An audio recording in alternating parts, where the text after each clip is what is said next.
তো কালকে রাতে এসেছিলাম মামার বাড়িতে, তো রাত 7:30 8টা হবে, হয়তো আসার কোনো ঠিক ছিল না, হুট করে চলে এসেছি, সবাই সারপ্রাইজ হয়ে গেছে। তো এখন বাড়ি যাচ্ছি, 8:30টার মতন হয়েছে। তো থাকতে পারলাম না, কারণটা তো জানো, ঘরে শাশুড়ি অসুস্থ আছে। তো এখন বেরিয়ে পড়েছি, এই দেখো সবাই আছে, শুধু আমি আর আমাদের দাদাভাই দুজন চলে যাচ্ছি। আমার মা থাকবে, আমার মেয়ে থাকবে।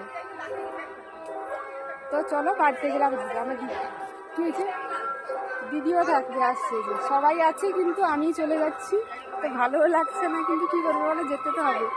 তো চলো টাটা।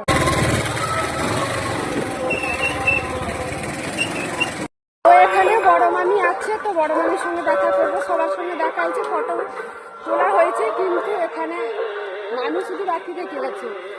তো দেখা খুব খারাপও লাগছে, শেষ হয়নি, আমাকে চলে যেতে হচ্ছে। তো যাই হোক, কিছু করার নেই। ও মামি আইছি দিদা, মুখ খানি না আইছি দিদি,